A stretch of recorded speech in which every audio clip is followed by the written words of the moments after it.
আপনারা দেখুন যুগবীক্ষণ, যুগের সাথে মানুষের পাশে সর্বদা এগিয়ে। বছরের শুরুতে আবার বিমান দুর্ঘটনা। আইপ্যাক কাণ্ড এবার গড়াতে চলেছে সুপ্রিম কোর্টে। বাঁকুড়া থেকে 25,000 চাকরির কথা জানালেন অভিষেক।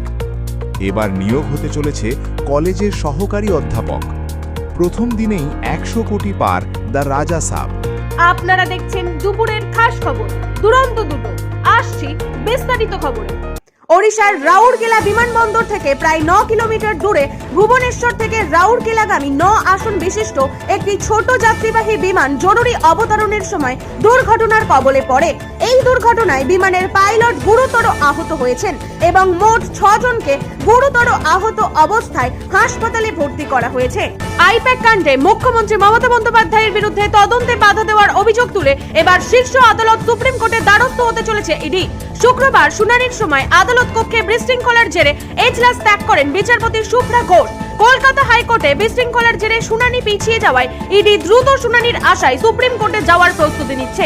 তল্লাশির সময় নথি সরানো এবং তদন্তে বাধা দানের অভিযোগে সিবিআই তদন্তের দাবি জানিয়েছে কেন্দ্রীয় সংস্থাটি।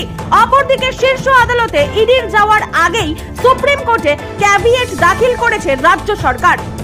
শনিবার বাঁকুড়ায় সভা করেছেন তৃণমূলের সর্বভারতীয় সাধারণ সম্পাদক অভিষেক বন্দ্যোপাধ্যায়। এবার এই জনসভা থেকে বিপুল কর্মসংস্থানের বড় প্রতিশ্রুতি দিয়েছেন অভিষেক। আগামী 31শে মার্চের মধ্যে এলাকার 18টি পাথর খাদানের কাজ পুরোদমে শুরু হবে।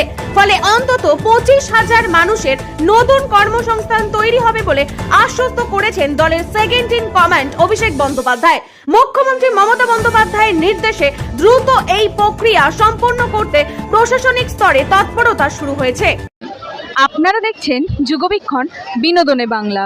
বিনোদনের A to Z এখন এখানেই। দেখুন, পড়ুন, জানুন এবং বিশুদ্ধ আনন্দে মেতে উঠুন যুগবীক্ষণ বিনোদনে বাংলার সঙ্গে।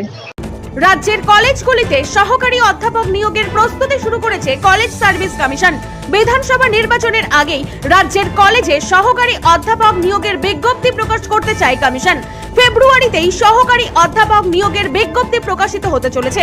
সূত্রের খবর, আগামী 1 ফেব্রুয়ারির মধ্যে কলেজগুলিকে বিষয়ভিত্তিক শূন্যপদের বিস্তারিত তথ্য পাঠানোর নির্দেশ দেওয়া হয়েছে। কার্যত এরপরেই সহকারী অধ্যাপক নিয়োগের বিজ্ঞপ্তি প্রকাশ হবে বলে জানা যাচ্ছে। সদ্য মুক্তিপ্রাপ্ত প্রভাসের ছবি দ্য রাজা সাব মুক্তি পাওয়ার প্রথম দিনেই আয় 100 কোটি টাকা। সূত্রের খবর, ভারতের বাইরে প্রথম দিন এই ছবি আয় করেছে 26 কোটি টাকা। ভারতে আয় 54 কোটি। এছাড়া 9 কোটি টাকার পেইড প্রিভিউজ। ভারতে ছবির গ্রস কালেকশন 74 কোটি 90 লাখ টাকা। সব মিলিয়ে প্রথম